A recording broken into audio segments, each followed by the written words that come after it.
Good evening and welcome to this breaking news report. We begin tonight with a major political development coming out of Burkina Faso. I speak today not just as a leader, but as a brother from this continent. Nigeria, it is time to free voices like Nnamdi Kanu. I will not speak in fear. I will speak in truth. My brothers and sisters, today I am talking to the leaders of Nigeria. And I am talking to all of Africa. Listen clearly, it is time to free Nnamdi Kanu. This is not about politics. This is about justice. This is about doing what is right. Nnamdi Kanu is not the enemy. The real enemy is injustice. The real enemy is silence. And we have been silent for too long. When a man rises and says, "My people are suffering," do we answer him with prison? When a voice cries out, "My land needs fairness," do we respond with handcuffs? Is that who we are as Africans? I am speaking directly to my fellow leaders in Nigeria. With all due respect, I say this as a brother, not an enemy. What is happening to Nnamdi Kanu is not fair. It is not right. It is not African. Nigeria is a giant. A great nation. A land full of wisdom and power. But even giants must walk in truth. Even giants must listen when the ground starts to shake. Nnamdi Kanu may be just one man, but he carries the voice of millions. I am not standing here to defend everything Kanu has ever said. But I stand to defend his right to speak.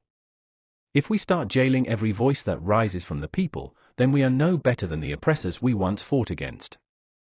We say we want a new Africa. We say we want unity, progress, and peace. But how can we build that peace when we jail those who cry out for their people? You cannot chain a man's heart. You cannot silence a true leader with prison bars. If Nnamdi Kanu was calling for blood, I would understand fear. But he called for dignity. He called for respect. He called for self-determination. And whether we agree or not, we must respect that voice. Let me be clear. Africa will not grow if Nigeria falls into silence.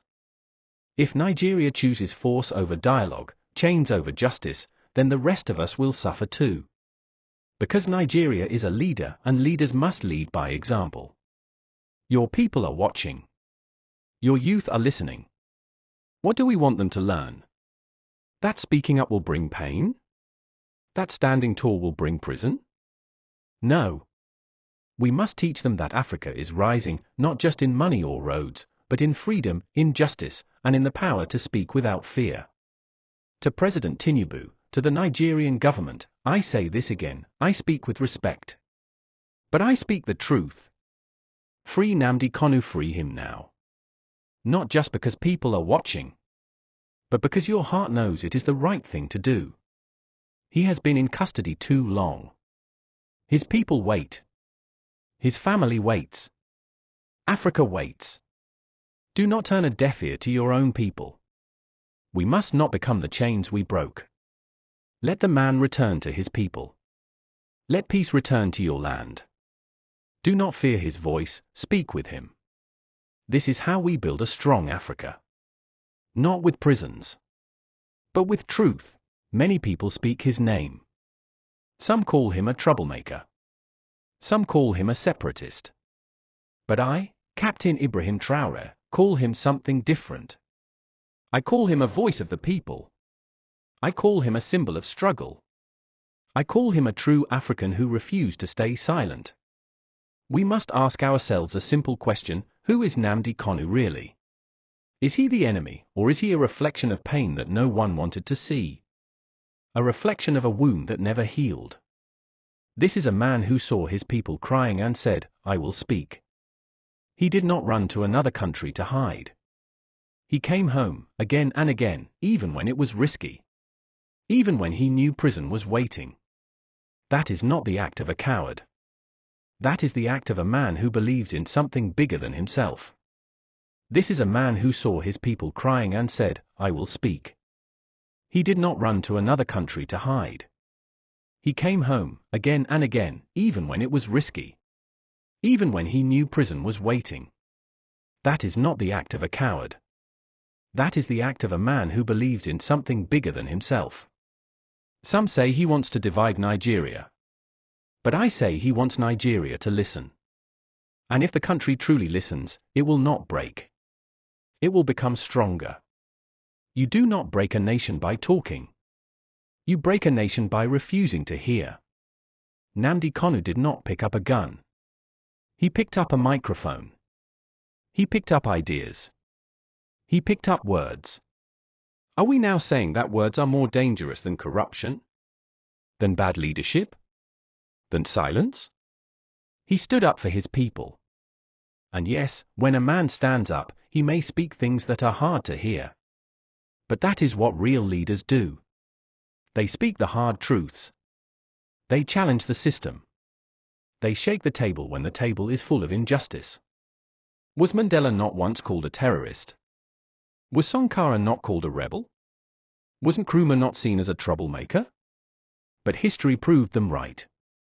Because history listens longer than newspapers. History watches deeper than news headlines. This is not a man who begged for power. He didn't ask to be loved. He simply asked for his people to be heard. And for that, he has been in detention for years.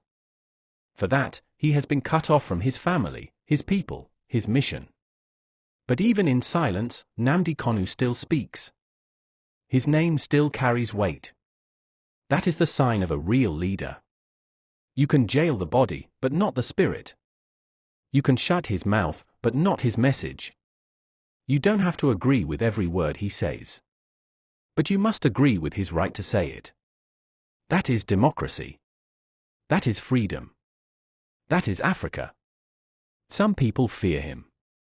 But what they fear is the truth that follows him. The truth that Nigeria is still bleeding in parts. That people are still asking to be heard, not ignored. That's why his voice matters.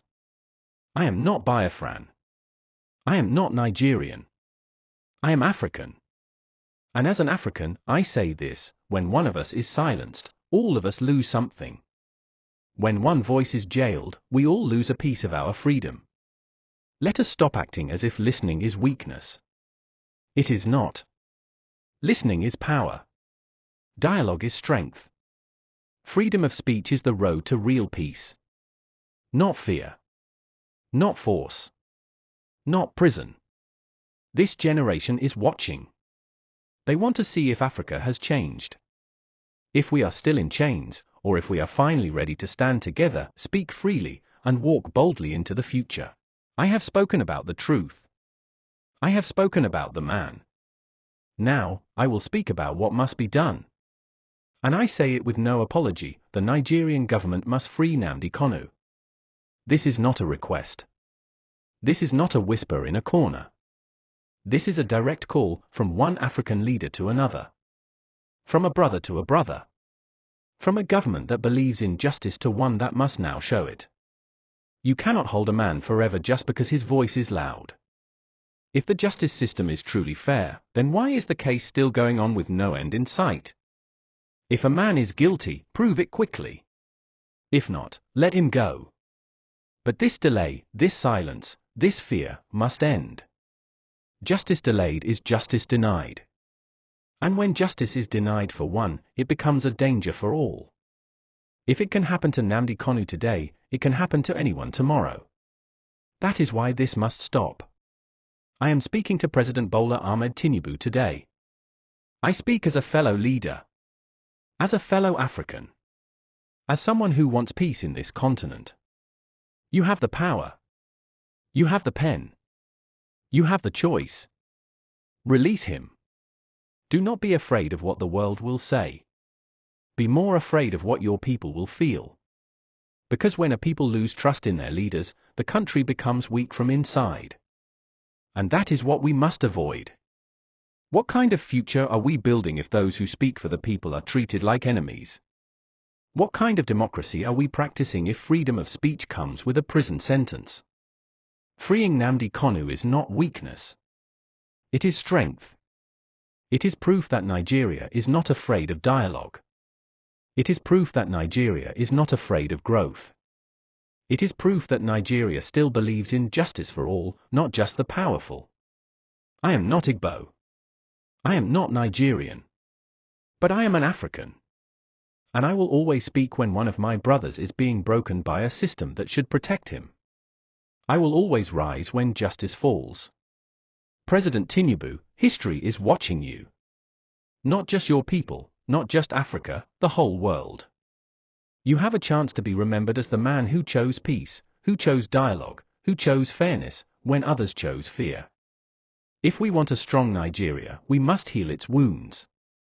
If we want a united Africa, we must listen to each other. And that starts now, not next year, not after the next election, now. The streets are waiting. The mothers are waiting. The world is waiting. And most of all, Kanu is waiting. Let us not let justice sleep any longer. Wake it up. Set it free. Let the people breathe again. We are not leaders just to sit on thrones. We are leaders to make hard choices. This is one of them. Do the right thing. Free him. And let history write your name in gold, not in silence.